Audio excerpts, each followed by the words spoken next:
यदि आप किशोरावस्था में हैं या फिर आपके बच्चे हैं तो इस वीडियो को ध्यान से देखें और समझने का प्रयास करें। चलिए वीडियो को शुरू करते हैं। भगवान बुद्ध का ज्ञान इतना व्यवहारिक था कि बहुत से राजा राजकुमार बुद्ध से जुड़ते जा रहे थे। राजकुमार अबे पर बुद्ध का प्रभाव तो काफ़ी था, लेकिन राजपुत्र होने का अभिमान उसके मन में ऐसे फांस की तरह बैठा था जो समय समय पर उसे परेशान करता था।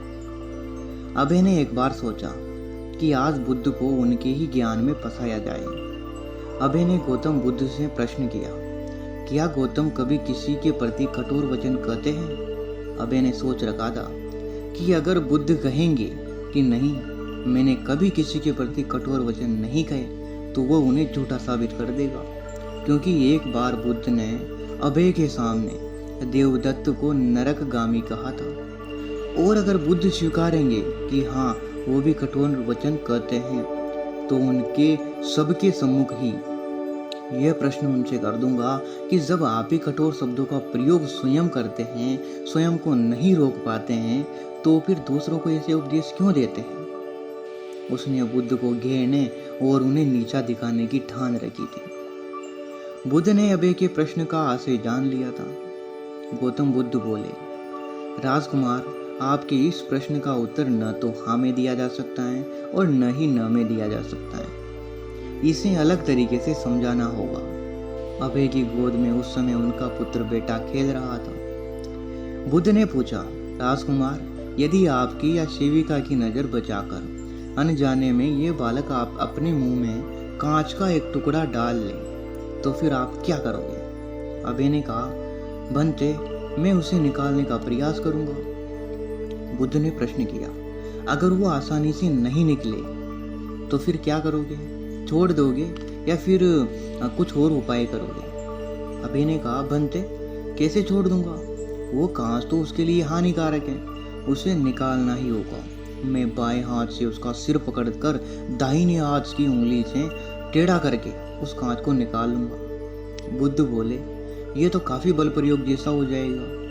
उस बालक के मुख में कांच पहले से ही है, यदि इस कारण उसके मुख में खून निकलने लगेगा तो फिर क्या करोगे?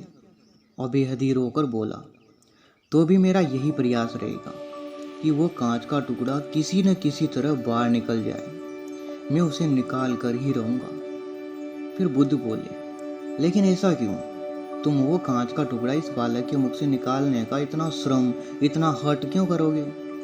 अबे ने कहा, इसलिए बनते, क्योंकि ये मेरी संतान है। इसके प्रति मेरे मन में प्रेम है।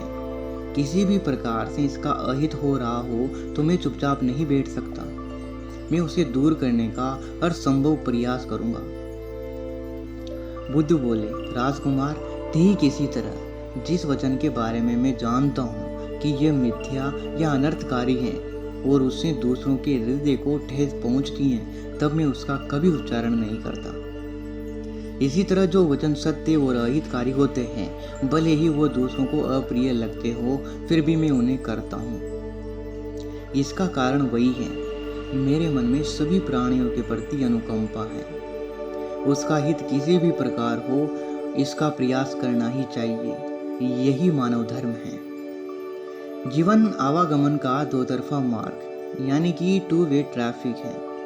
कोई भी मार्ग ये नहीं कह सकता कि दूसरे की उपयोगिता कम है। बच्चों की जितनी जिम्मेदारी है, उतनी ही समझदारी बड़ों को भी दिखानी चाहिए। आप परिवार के बड़े हैं तो कई बार आपको भी उस बैल के मन का भाव समझना होगा। यदि उस बैल में उत्साह ही नहीं हो कि आपके द्वारा लगाई रस्सियों पर आपकी आशा से अधिक फैल जाए, तो फिर रस्सियों पर ही बढ़कर कुछ हासिल नहीं कर लेगा। उसका कर्ज को दबाना, उसकी ऊर्जा को दबाना नहीं है। वह ऊर्जा सही दिशा में रहे, बस इसके लिए अलर्ट रहना है। आप जिस चीज़ को जितना दबाएंगे वो उतना ही ज़्यादा उभरेगा, प्रतिरोध में उठेगा। यही संसार का नियम है और इसी कारण दूरियां बढ़ती हैं। उम्र और अनुभव के साथ आपका हृदय भी बड़ा होना चाहिए। तो प्रिय मित्रों, आज की वीडियो में बस इतना ही। अब मिलेंगे इसी तरीके की एक और नई वीडियो में। तब तक के लिए आप सभी बने रहिए अपने चैनल पर, सब्सक्राइब जरूर करें। Thank you so much. अब मिलते हैं नेक्स्ट वीडियो।